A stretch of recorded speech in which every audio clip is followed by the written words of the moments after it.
हाय, hello, good evening सगळ्यांना. जय भीम. मी सीमा. स्वागत आहे आपल्या सगळ्यांचं माझ्या यूट्यूबच्या चॅनलमध्ये. कसे आहात सगळे? आशा करते की तुम्ही मस्त, स्वस्त आणि आनंदी असाल. तर आज मी तुम्हाला माझं संध्याकाळ ते रात्रीचं रुटीन शेअर करते. तर इथे माझा संध्याकाळचा 4चा क्लास सुरू झालेला आहे आणि मुलांचा जवळपास फर्स्ट सेमिस्टरचा माझा सगळा पोर्शन बऱ्यापैकी शिकवून झालेला आहे आणि आता ही मुलं रिव्हिजन करतायत. काही जण लिहित आहेत. तर आता 6 वाजता हा क्लास सुटला आणि मुलं बऱ्यापैकी आता निघून गेलेली आहेत. माझा मुलगा संध्याकाळी 6च्या आसपास शाळेतून सुटतो, तर तो घरी आलेला आहे. तर मुलं इथे चटईवर बसतात आणि त्यांच्याकडनं ना खूप सारा असा कचरा वगैरे झालेला असतो, जसं की पेन्सिलचा वगैरे कचरा, रफ केलेला कचरा. तर आता ते सगळं मी झाडून घेते आणि आता 6 वाजले तरी पण आता उजेड खूप छान असा आहे. कारण की आता पावसाळा संपत चाललेला आहे. तर आता हे सगळं संध्याकाळचं रुटीन मी तुमच्याशी शेअर करते. कसं असतं ना, प्रत्येक गृहिणीचं रुटीन हे पहाटेपासून सुरू होतं. म्हणजे जवळपास बऱ्याचशा गृहिणी पहाटे 4 वाजता, 5 वाजता या आसपास उठत असतात आणि त्या सगळी कामं उरकत असतात घरातली. बरं, ही कामं रात्री झोपेपर्यंत त्यांची ही सुरूच असतात.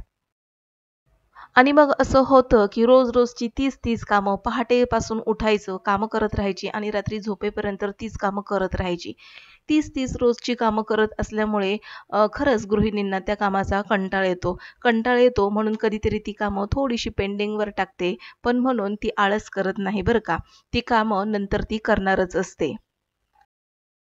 तर आता टीचर्स डे होऊन गेला होता आणि एका लहान मुलीने मला हे ग्रीटिंग बनवून दिलेलं. तिने स्वतः बनवलेलं आहे. तर मला फार आवडलं आणि मी तसंच सांभाळून ठेवलेलं. म्हटलं की तुम्हाला दाखवावं. खूप सुंदर आहे ते ग्रीटिंग आणि मी तसंच सांभाळून ठेवलं. तर आता इथे मी सगळ्या घराला झाडू वगैरे मारला आणि सकाळी जी बेडशीट मी धुवून टाकली होती खिडकीमध्ये, तर तिची आता व्यवस्थित घडी घालून घेते आणि मग आता थोडासा चहा-पाणी वगैरे करते, दिवाबत्ती वगैरे करते, म्हणजे खूप छान अशी पॉझिटिव्हिटी येईल. तर आता सकाळचं रुटीन पाहायला गेलं तर माझं सकाळी 5:15 वाजल्यापासून सुरू असतं आणि रात्री झोपेपर्यंत ते माझं उद्याचं प्लॅनिंग काय आहे, काय करायचं ते सगळं चालू असतं. तर असं असतं ना, गृहिणी या सकाळपासून काम करत असतात, रात्री झोपेपर्यंत काम करत असतात. 30-30 कामं केल्यामुळे त्या कामाचा कंटाळा येतो आणि म्हणून कधीतरी त्या थकतात. पण याचा अर्थ असा नाहीये, की गृहिणी या आळशी आहेत. तर याचं उत्तम उदाहरण मी तुम्हाला सांगते. जसं की बघा, ऑफिसमध्ये जाणारे जेंट्स असू दे की लेडीज असू देत, तर त्यांचा वर्किंग आवर 8 तास असा ठरलेला असतो आणि त्या 8 तासामध्ये जी पुरुष मंडळी आहेत ना, 8 तास काम केल्यानंतर घरामध्ये निवांत असा वेळ स्वतःच्यासाठी घालवतात आणि फॅमिलीबरोबर घालवतात. पण गृहिणीला ऑफिसमध्ये देखील काम करून यावं लागतं आणि घरामध्ये देखील बाकीचं काम करावं लागतं आणि सुट्टीच्या दिवशी तर तिला सुट्टीच नसते. मग तिला कंटाळा येणार नाही का? आणि हो, गृहिणी म्हणजे एक जिवंत असं माणूस आहे. तो काही रोबोट नाहीये, की तिला कुठल्याही दिवसाची सुट्टी मिळत नाही किंवा तिचे वर्किंग आवर देखील फिक्स असे नसतात. आणि म्हणून मला प्रामाणिकपणे असं वाटतं, की गृहिणींना थोडीफार अपेक्षा तिच्या कुटुंबांकडनं असतेच असते, फॅमिली मेंबरकडनं असतेच, की निदान बेसिक कामं तरी काहीतरी लहान-लहान कामं जी आहेत, ती घरातल्या मंडळींनी उरकावीत. जसं की टॉवेल घेणं, घड्या घालणं, टॉवेल व्यवस्थित सुकायला टाकणं, आपल्या वस्तू व्यवस्थित जागेवर ठेवणं, जिथे पसारा दिसत असेल, तर थोडाफार का होईना आवरायचा. इतकी कामं तर ते नक्कीच करू शकतात. असं कुठेच लिहिलेलं नाहीये, घरातील कामं ही सगळी घरातल्या गृहिणीनेच केली पाहिजेत. आता घर म्हटलं, की सगळ्या माणसांनी जबाबदारी म्हणून आपापली कामं ही नक्कीच केली पाहिजेत आणि असं केल्यामुळे गृहिणीचा कामाचा भार हा हलका होईल. तिला नक्कीच तुमच्या कामाचं कौतुक वाटेल आणि नक्कीच ती आतून आनंदी होईल. आता गृहिणीचं काम असतं ना, ते खूप शारीरिक आणि मानसिक श्रमाचं असतं. घरातील कामं, मुलांची काळजी आणि कुटुंबाची जबाबदारी यामुळे त्या थकतात. पण याचा अर्थ असा नाहीये, की त्या आळशी आहेत. अनेकदा कामाच्या ओझ्यामुळे, आरोग्याच्या समस्यांमुळे किंवा जीवनसत्वांच्या कमतरतेमुळे तिला थकवा येऊ शकतो आणि थोडाफार आळस वाटू शकतो. आता बघा ना, रोजची 30-30 कामं करायची म्हटल्यानंतर आळस तर येणारच ना. कारण की त्यामध्ये वैविध्य किंवा नाविन्यपूर्ण असं काहीच नसतं. तीच सकाळचं झाडू, तेच सकाळचं पोछा मारणे, स्वयंपाक करणे, नाश्ता बनवणे, भांडी घासणे, मुलांची काळजी घेणे. तर यामध्ये वेगळं असं काहीच नाही. तीच रोज-रोजची कामं असतात आणि त्यामुळे त्या त्या कामाला कुठेतरी थकतात आणि कंटाळल्यासारखं करतात. पण म्हणून त्या आळशी आहेत असं नाहीये बरं का. ती कामं त्या वेळेत पूर्ण करतात आणि वेळेत जरी पूर्ण नाही झाली तरी त्या थोड्या वेळानंतर का होईना ते कामं करण्याचा त्या प्रयत्न करत असतात. आता आपण बघणार आहोत, की गृहिणी थकून आळशी वाटण्याची अशी कोणती कारणं आहेत बरं, की त्या थकतात आणि त्यांना आळस वाटायला लागतो. तसं बघायला गेलं तर थकवा आणि आळस यामध्ये खूप फरक आहे बरं का. शारीरिक आणि मानसिक काम, घरकाम, मुलांची देखभाल, स्वयंपाक करणं हे सर्व शारीरिक आणि मानसिकदृष्ट्या खूप थकवणारं काम आहे. या कामांची यादी कधीच संपत नाही आणि म्हणूनच पहाटे 4ला जरी उठलं तरी ती कामं दिवसभर ही चालूच असतात, संपण्याचं नाव घेतच नाहीत. कारण की गृहिणींना वर्किंग अवर्स लिमिटेशनच नाहीये. म्हणजे सतत कुठलं ना कुठलं काम हे त्यांच्यापुढे येऊन पडलेलंच असतं आणि म्हणून झोपायच्या आधी देखील त्यांच्या डोक्यामध्ये विचारचक्र चालू असतं, की आता उद्या काय करायचंय आणि ह्या सगळ्याची प्लॅनिंग ती आदल्या दिवशीच करत असते आणि म्हणून देखील तिची कामं नियोजनबद्ध असतात हे आपण पाहिलंच असेल. दुसरं कारण म्हणजे सातत्यपूर्ण जबाबदारी. कुटुंबाची आणि घराची जबाबदारी सातत्याने पार पाडावी लागते.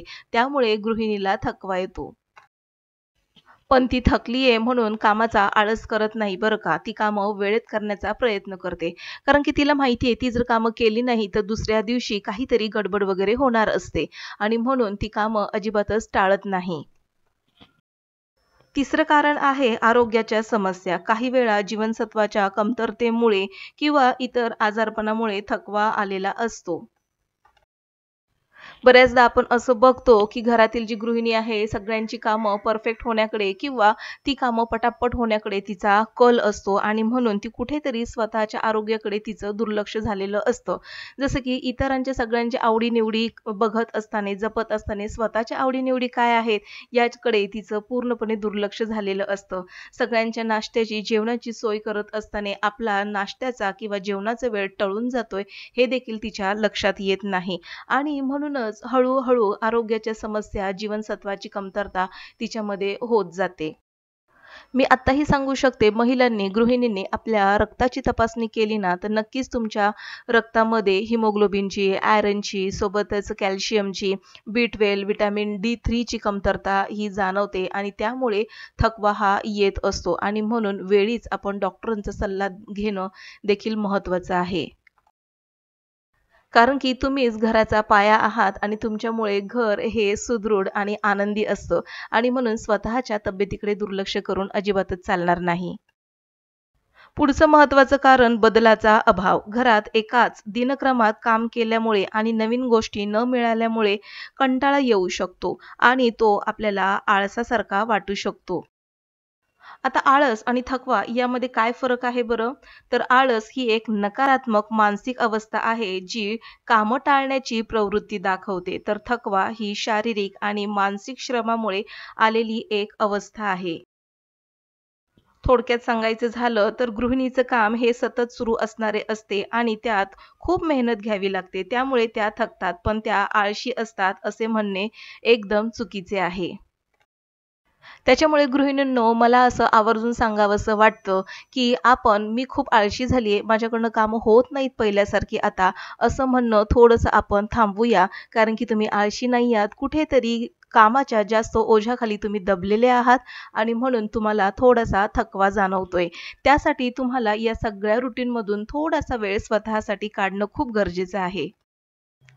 कामाच्या वेळा त्याच-त्याच असल्या तर त्या थोड्याशा अदलाबदली करा. काम करताना कंटाळा येत असेल किंवा बोरिंग वाटत असेल, तर अशा वेळेस तुम्ही वेगवेगळे संगीत ऐकून तुम्ही ती कामं करू शकता. थोडंसं मित्र-मैत्रिणींमध्ये गप्पा मारा किंवा मग सकाळी किंवा मग संध्याकाळी वेळ मिळेल तसं आपल्या मैत्रिणींसोबत कुठेतरी एक छानसा असा फेरफटका मारा.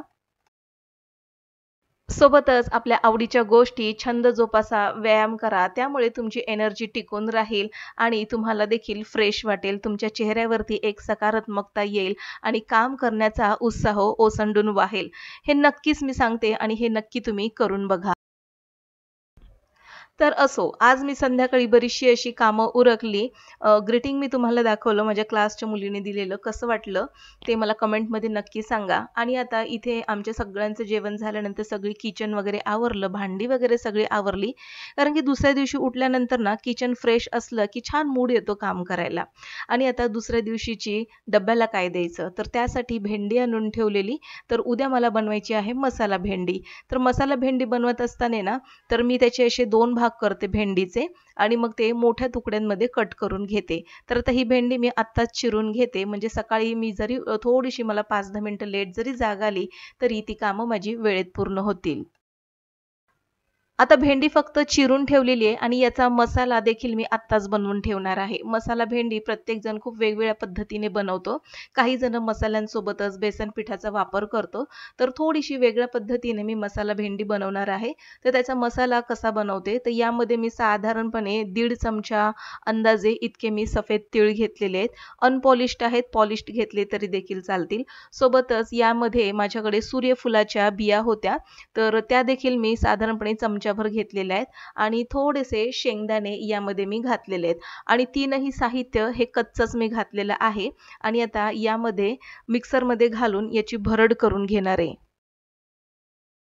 कच्चं जरी असलं तरी दुसऱ्या दिवशी फोडणीमध्ये घालून हे छान असं परतून घेतलं की मस्त मसाला हा भाजला जातो आणि भेंडीला एक छान मसाल्याचं कोटिंग येतं. तर अशा पद्धतीने मी मसाला भेंडी बनवते आणि याची तयारी मी आत्ताच करून ठेवलेली आहे.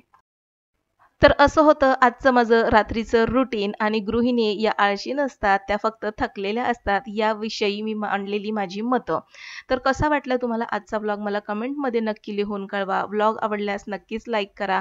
सबस्क्रिप्शन पूर्णपणे फ्री आहे. सबस्क्राईब करून बेल आयकॉन प्रेस करा. भेटू पुन्हा. तोपर्यंत बाय बाय.